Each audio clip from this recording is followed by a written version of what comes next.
I hope you guys are enjoying. I am Shyam Sharma, Senior Software Engineer at miniOrange. I've been working at our identity product from quite some time. So I'll be talking about digital identities. We'll be going over a few things, how the identity management landscape has been evolving, what we are hoping to see in the future, how people like you and me are going to help transform it. Let's move. A bit about myself. I have been working in identity and access management my whole career. I have, I'd say, a fairly good amount of experience in authentication frameworks, user lifecycle management, RBAC, and I'm mainly focused these days on the customer identity part of it. I've worked with a lot of organizations across the globe, handling their identity needs, consulting with them, deploying solutions, working with them, including Fortune 50 companies. I am very passionate about creating a world-class IDM suite because I think it's the need of an hour. Not many options when you think about SMBs. And I also want to help CISOs sleep better because I am very enthusiastic about cybersecurity, and whenever I see any videos or talk to them, they are very stressed because things keep happening. And personally, I'm very interested in anime, football. I'm a Man City fan, and also game a bit. Okay, so this is the agenda. What we'll be going through. What is digital identity? What are the history? How the landscape has been evolving? What started in the World War? During World War, what happened? How what's happening today? How are you going to evolve in the future? We are going to understand how modern identities work. Majorly in the case of citizen identity and customer part. We're going to see modern use cases, how banks, e-commerce, and healthcare institutions are utilizing it, how they are expected to utilize this. And we're going to see a very cool story about the world's most advanced digital society. And we're going to see how institutions or countries across the world are using this concept. Okay, so what is digital identity? I'm going to talk about the definition a bit. We're going to see somewhat of a difference between how identity is different from digital identity. And there is some confusion among colleagues and people alike how does decentralized identity fit into all of this? So digital identity can be considered as a collection of electronic information which uniquely represents any entity. It can contain a lot of attributes like a user's personally identifiable information like email or your first name, last name, date of birth, all of those things. And usually it's built on a centralized system. You trust a centralized authority to verify that the person is who they are. Person is who they say they are. So we use government-issued identities. We use large corporations that provide social login like Meta, Microsoft, Google. Whenever you use social login, your application is trusting Google to basically verify your identity. And then there are corporate SSO systems, which almost all of the MNCs and companies alike are using these days. How is it different from identity? In my understanding, identity is an abstract concept, while digital identity is not. So that's pretty much it. Your identity would be who you are. DI contains a part of it. What is your online persona? You can have multiple digital identities, one for your work life and one for your social login, all of those things, gaming and everything. So how is decentralized identity, how does it fit into all of this? When we see ownership, digital identity is mainly managed by a large organization or government and controlled by those. But decentralized identity, as the name says, all of the control, the ownership, all of those things are within the individual. Even if the large organization doesn't exist anymore, maybe any reason, your identity is still secure. When we talk about architecture of how these things work, you in the DI, the digital identity space, you almost always have a federated system, an external system which would verify your trust, maybe cryptographically or otherwise. In decentralized identities, we are seeing Web3. Blockchains being utilized a lot to implement this. Portability, you're tied to specific system within digital identity, like your corporate SSO system. You might have an AD account which you use to access all of your applications. You have a Facebook account that you use to log into Instagram or the threads thing. I've never tried that. And otherwise, blockchain, the decentralized identity part, it's supposed to be used everywhere. We're not seeing many use cases right now, but I'm hoping the future is bright for decentralized identity because the concept is pretty cool. You decide, you as a owner, you as a user decide what you want to share and what you don't want to share.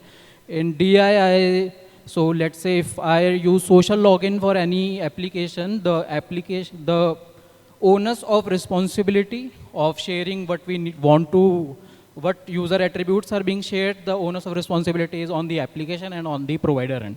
I as a user have very limited control on that. So we talk about trust, we talk about let's move to privacy.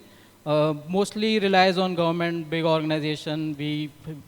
As an application vendor, I have to trust the government or trust Facebook, trust Microsoft to basically provide the information. Decentralized identity, as I said, as a user can make selective disclosure. Scalability, everyone wants to build a solution that can be utilized by millions of people. Unfortunately, we have not seen large-scale use of decentralized identity. There have been some good proof of concepts by Microsoft and other organizations. It's still a work in progress. And examples, I've been giving examples all this time. So. And if I had to say it in one word, if we create a Venn diagram, decentralized identity would be inside the digital identity landscape. Let's see history. So cryptography is being used since the time of Caesar, mostly utilized in world wars for message transfers. Computers as a whole, as a system, started being utilized around 1980s, 1990s. We saw basic authentication being utilized. We saw public key infrastructures, but it was very limited. And then, along with the passwords, passwords were always there. Passwords are inherently unsafe. So people have been trying to find answers to this from about 40 years now. In 1990s, late 1990s, the concept of LDAP, Active Directory cookies, using cookies for authentication, session management, and a basic idea of single sign-on was already established.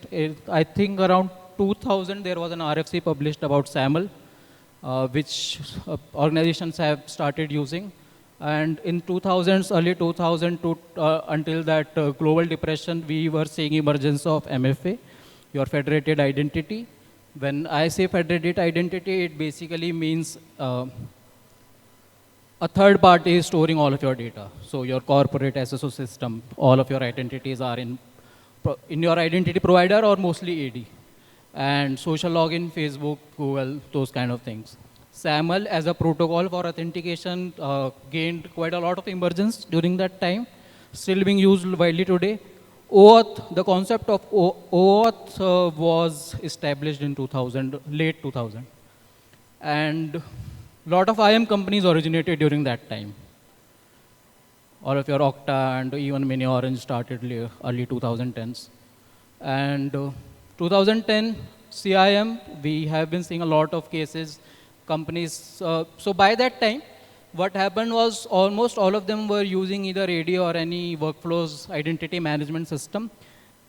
So malicious sector started targeting your B2C or your customer base, and privacy became a concern, all of those things. So CIM initiatives were launched, many new startups emerged, people started using customer identity and access management, and people started being serious about it. Then we saw emergence of biometrics using fingerprints to log in, your face recognition, all of those things. Apple has been doing wonderful there. And then there were government initiatives like Aadhaar and so on and so on. Almost all of the companies, almost all of the governments around the world started using basic concept of digital IDs during 2010 because it solved a lot of logistical nightmares. 2020s, early decentralized identity as a concept. So during COVID, Web3 was kind of a trend.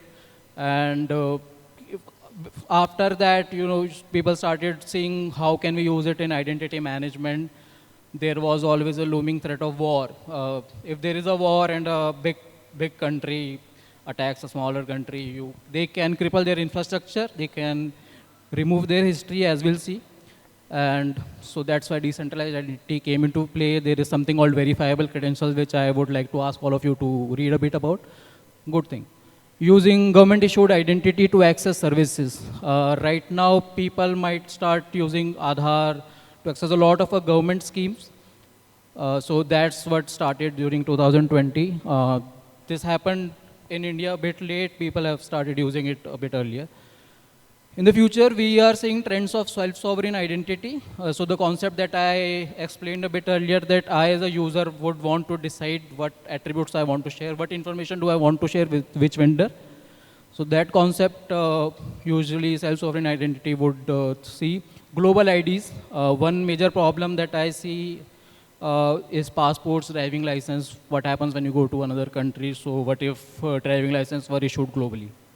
That's one of the use case for global identity. Passports can be issued globally, maybe, maybe not. AI-driven identity verification. So something similar to your AI-based KYC for different use cases. And smart cities and IoT. So let's understand how this usually works. We'll dive a bit into the basics. So first is, whenever you get an ID, someone has to issue it. So the first step is the issuance of the digital identity. The issuer is typically a trusted identity. Either it can be your corporation, your government, state government, central government, something like that. And that trusted identity, it creates a digital identity and it encrypts it. It makes it safer. It signs it or credential.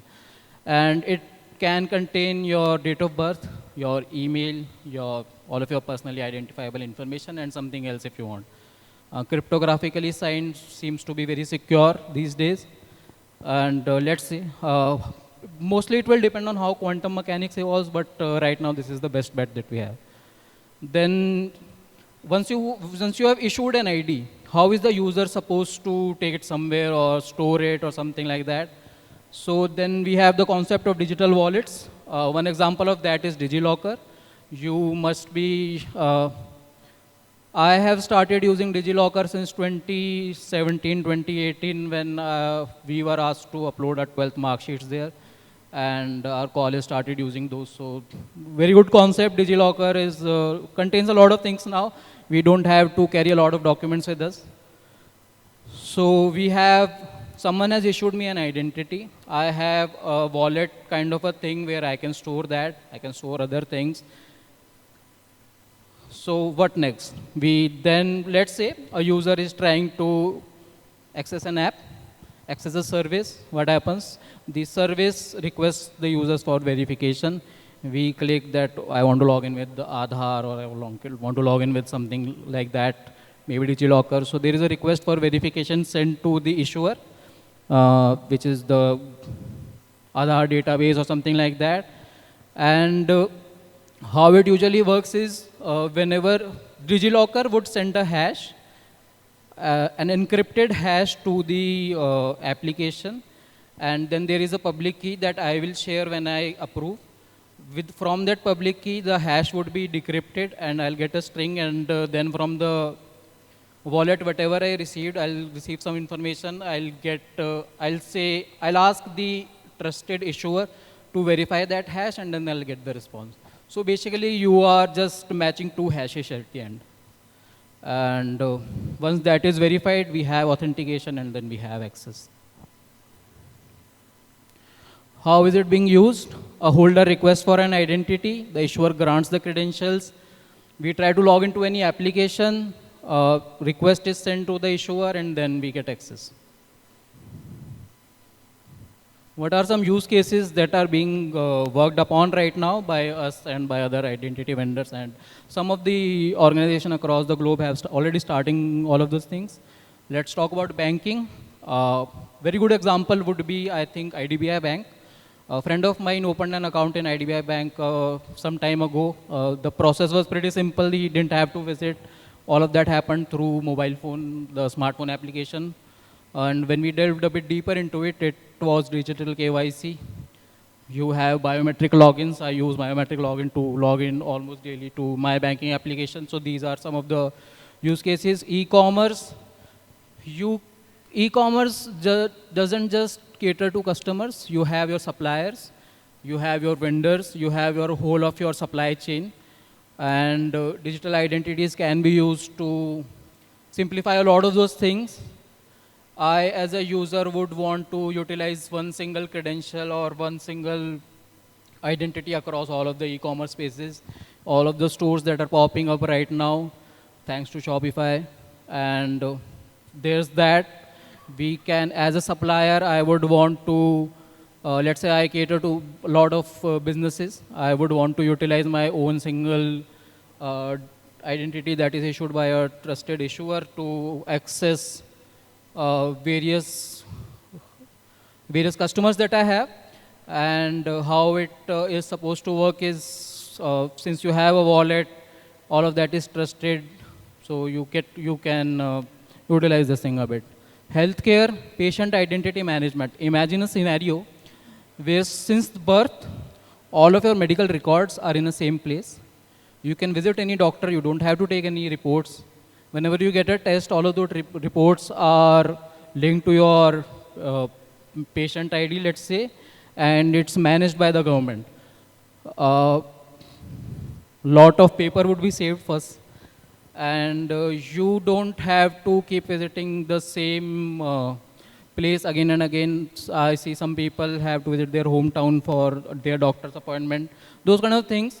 And it's also very secure because even hospitals, even testing centers won't have to worry about keeping records safer, helps with HIPAA compliance, all of those things. So patient identity management is one of a very good use case that I think Fortis and those chains have already started using.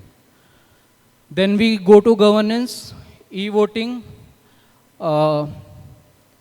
I think if you didn't have to go somewhere, there would be almost close to 100% voting.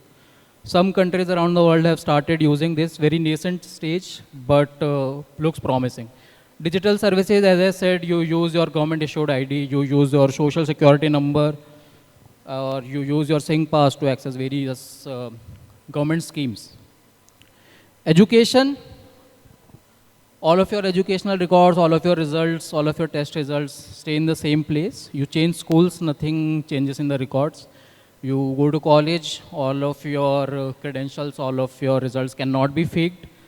The college can trust the government to provide correct information. Helps with the scam. When you go to, let's say, when you start looking for jobs, we can share this information with the company. All of things are verified, and let's see. Any questions until now? I am going to tell a very interesting story. I met a guy named Joseph Carson, security scientist at what is now Delinea, a PAM vendor. So Joseph Carson was from a country that was very devastated after the Cold War. And he was on a team. I think he started his journey. And he was on this team that built the world's most advanced digital society. So let's see what happened there. Late 90s, USSR diverged into Russia and other countries. What happened was, in this country, there were no land records. All of the use thing that 50 years of foreign domination, all of the land belongs to the foreigners. Your citizens don't have any land control. They don't have any rights. And all of a sudden, the country decides to go back. You have to start from the beginning. So the problem started with a lot of people started coming to the government saying this or this piece of land is mine. And there was no way to verify that. Let's see how it was solved. Joseph Carson, still very good friend of mine. I reach out to him on LinkedIn sometimes. Looks a promising story. So what they did was they had one thing that all other nation states lacked. They had to start from scratch. How it usually happens, how digitization happens is you have something physical, you have physical records, and you have to make them digital, you have to put them on servers or something else. They didn't have to do any of that. They started from scratch. They thought that let's go digital. Someone was very visionary in that team that started this. And people started utilizing that. People started writing protocols, things like that, policies. And what happened was they started using e-banking in 90s. I don't remember anyone started using e-banking before 2005 in my knowledge. They were doing it far earlier. They had e-tax filing in 2000. Their cabinet, although very small, started happening online, all the cabinet meetings. All of the records were there. You cannot do anything. You cannot delete anything. And digital identity as a concept, as a sovereign concept, was adopted in the early 2000s. So when, take an example of Aadhaar, they started using Aadhaar in 2000, using digital signature, digital signing, land records. So what they did was, for a land, there was a record which was kept in a chain, those kind of things. E-voting started in 2005. Till now, this country has a record of 100% voting, which I am hoping India will have someday. One major thing happened. 2007, they were attacked by a nation state, and they realized that all of this can fall apart at any time. What if Russia decided to invade again? They can cripple our infrastructure because at the end, everything is on a server, on a data farm. That data farm can be destroyed. Decentralized identities were evolved. They started using blockchain in 2008. The concept was, even if the government doesn't remain, people will still have their data, people will still have their land records, and it will be with them. So let's take an example. There is a piece of land, let's say through global school, and you have a blockchain. You have what I think it's called a distributed ledger. And there is an entry on the distributed ledger that confirms that so-and-so piece of land belongs to so-and-so person. And when they sell it to someone else, there is another entry made. You cannot grab the land, you cannot sell it to anyone else without confirming, and even the government does not have control over that. So yeah, so they started adopting blockchain, they started transferring their digital IDs in the decentralized format. Very good story. And right now, 2024, they have e-health. The fact that I was talking about the medical records, they are using that. They can marry electronically. There is a concept, but they don't utilize it that much, and there is a concept of e-residency. So that said, any guesses which country this might be? It's a very small country. So any guesses? That's fine. Even I wouldn't have known if I didn't have a talk with him. It's Estonia, very small country in Eastern Europe. 98% adoption of digital identities, almost 100% voting. And then there are some more popular digital IDs. India is using Aadhaar. And then Saudi Arabia is trying to be very vigilant on this. They're using AppShare. They're trying to move everything digital. EU, you must have heard in an advanced session, they're using eIDAS for identity verification across the continent. Then USA is using login.gov, which utilizes their social security and other factors to access all of your government-based services. And then there is Singapore using SingPass. I think it's, in my mind, Singapore would be second after Estonia. So that's pretty much it. Very quick session, and I can take any questions now.